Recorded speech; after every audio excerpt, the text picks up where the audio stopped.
spending some time with the Reverend Professor Bill Loader, and he's in his wonderful home in Orange, and I'm down here in Dunsborough, and we're going to chat for a bit about John Wesley and the Methodist Church as it was. So, Bill, you grew up in the Methodist Church in New Zealand, as I understand it. Do you remember your first connections with the Methodist Church? Well, yes, they go back a long way. In fact, before I was born, my grandmother was widowed with 4 children. One of them was my mother. And she was so depressed that she went down to the wharves in Auckland, ready to throw herself and the children into the drink. Wow. And somebody intervened, and it was a member of the Pitt Street Methodist Church in Auckland. And that's really how she came to be helped and how the relationship started. And that's how come I went to a Methodist church. My mother took me when I was a little boy. Wow, that's amazing, isn't it? Amazing beginning. Yeah. Yeah. Yes, it is. What's your brief history of understanding about John Wesley? What do you know about John Wesley? What comes to mind when you think about him? Okay, just a few things. First of all, let me show you something, and that is this is a replica, a Wedgwood replica of John Wesley's teapot. And if we were to take the time, we'd be able to see that the grace that we sometimes sing, "Be present at our table, Lord," is on one side, there's another grace on the other side. I had a minister, a jovial minister, who was quite daring and got me preaching when I was 13. And then when I was in my teenage years, he said, "Well, I look after the library for the church." And he said, "And if any books come in that were donated and you'd like to keep, you can do that." Well, some volumes of John Wesley's sermons came in, and they were in an 18th century edition with all the S's, or not all the S's, some of the S's spelt, as F's. It was really ancient. I was at that stage reading my Bible. I was a, very avid Bible reader, and I would underline things. And I started, fortunately, just underlining the first sermon, which was Salvation by Faith. But it was a very significant thing for me to read, and shaped a lot of my thinking, because Wesley argued that grace was really at the heart of God. And he took that to its logical conclusion in a number of places, and that brought him into conflict with people. So that influenced me. And of course, then I went to train in the Methodist ministry. For the Methodist ministry, I was ordained in 1969 in the Methodist Church of New Zealand, Aotearoa, as it's called. And that's where my sort of connection with Methodism began.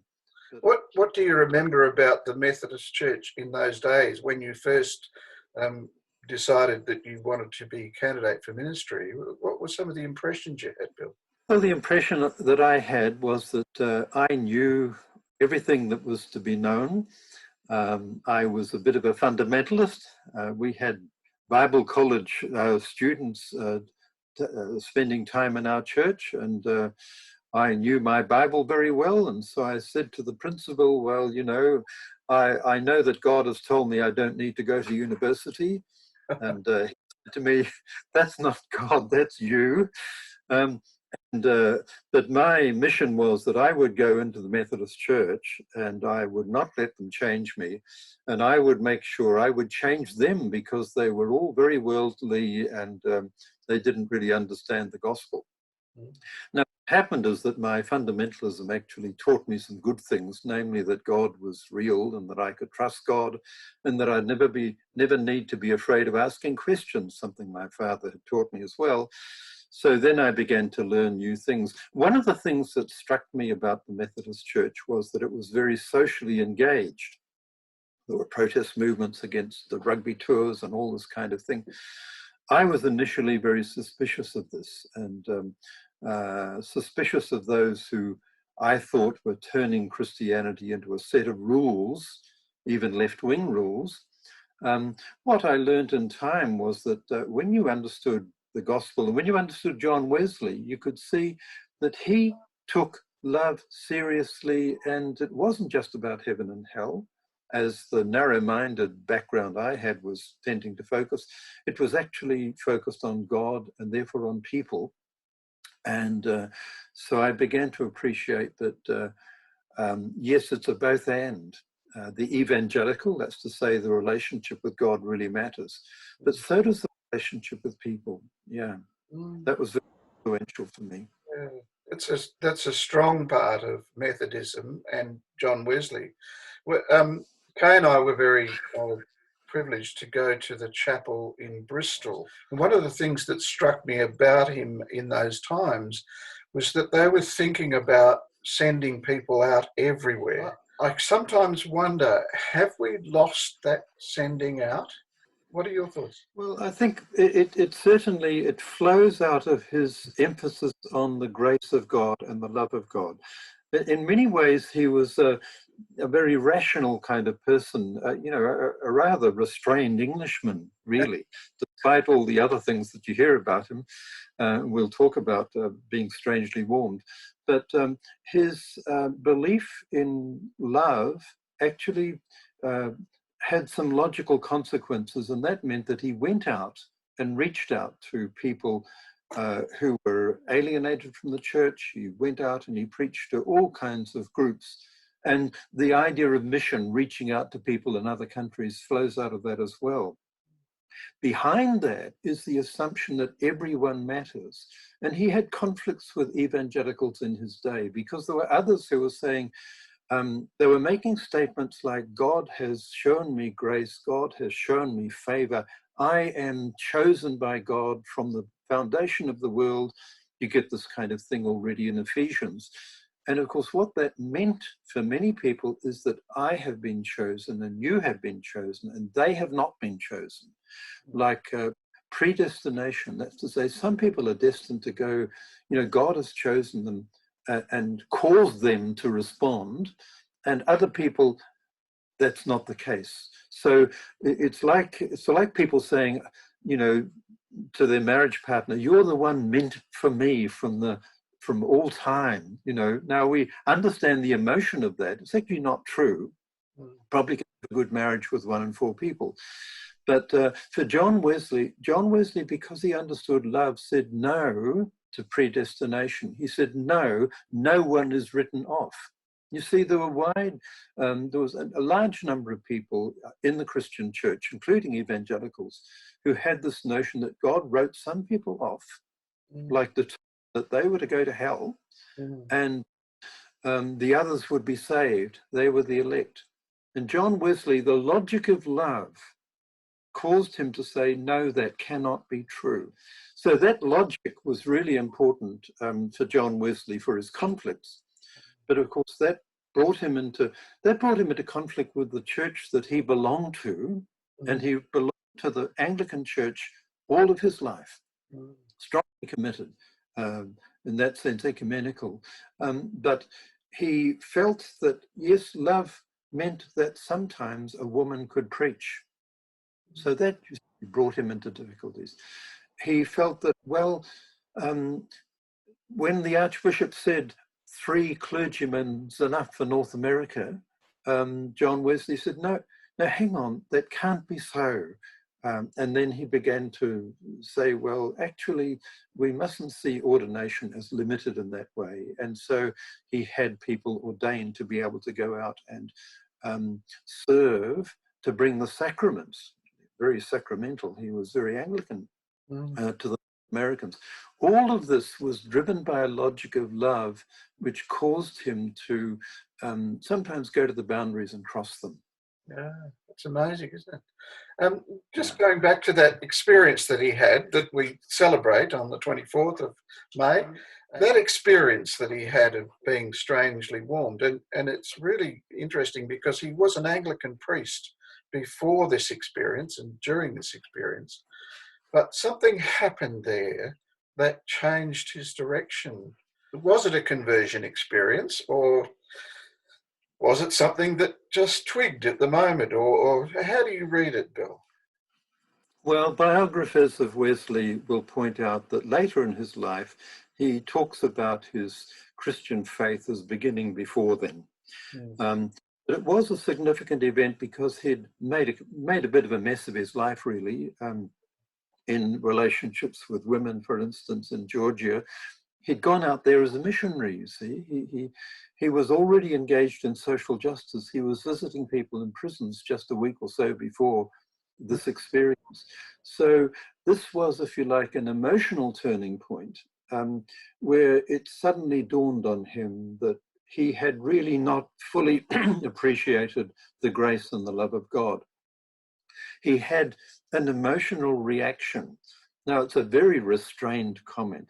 I felt my heart strangely warmed. You know, come on. Well, this is a reserved Englishman speaking, and he remained a reserved Englishman. It didn't mean that he had a warm heart forever after that. I mean, he had his down periods as well. But it was important that Wesley was prepared to acknowledge that faith does have a link to our psychosomatic reality. Like, we need to listen to our bodies. Our bodies, our whole person is affected by the way in which we relate to our deeper inner self and the way we relate to God. And that may have sometimes, you know, something quite dramatic might happen for us and we feel quite overwhelmed. We might even cry. Those things are to be valued. Later, Wesley was willing to tolerate all these, some of the rather extreme events that took place when he was preaching, but he was always very reserved. But it was important that he said and insisted that a Christian faith is an ongoing thing. It's not just a conversion. It's not just an emotional experience. That can be there. It's not always there. You'll have your Gethsemanes as well, but it's an ongoing relationship. So, you know, Wesley was one of these people who was not, so he argued with the Moravians, for instance, about conversion being really all that was necessary. Well, a wedding's important, but a marriage is much more important. And similarly, a relationship, an ongoing relationship is what John Wesley talks about. And then he talked about Christian perfection, which was quite controversial. But again, if you take the best part out of that, is that John Wesley was saying, look, stop thinking about an event in the past, your conversion. Think about the relationship you have now. And he thought that, you know, we really ought to be totally open to God, and that can transform us. And that's not something that happens in an instance. It's about personal growth. If you had a phrase or a sentence, I'll give you a phrase or a sentence to sum up Wesley and Methodism and how it connects with us today, what would it be, Bill? Maybe even an image that comes to your mind when you think about him and his journey and our journey through the Methodist Church and into the Uniting Church. What strikes you as the most powerful thing? Okay, let me first quote what John Wesley said, and that is, and it was a key way that he put his beliefs. And he put it in non-inclusive language, of course, all men need to be saved. All men can be saved. All men can know that they are saved. All men can be saved to the uttermost. Now, a whole lot of things are bundled in there. I mean, I would put it in terms of love matters most. Love is the logic of faith. And I say that because I can see through John Wesley's life that love pushed the boundaries, sometimes where church organizations had sort of put boundaries. Love pushed the boundaries, so he would have women preach. He would reach out to people outside of the church. He kept insisting that they go to the local Anglican church. But he said, look, if love means I'm actually very reluctantly at first, I'm going to go and preach in the fields in the open air. So love drove the things that he did. Love drove his rejection of what was the dominant view of the time, that only some people will be saved or can be saved. So he pushed the boundaries of love in his thinking and in his behavior. So love matters most. Love pushes the boundaries.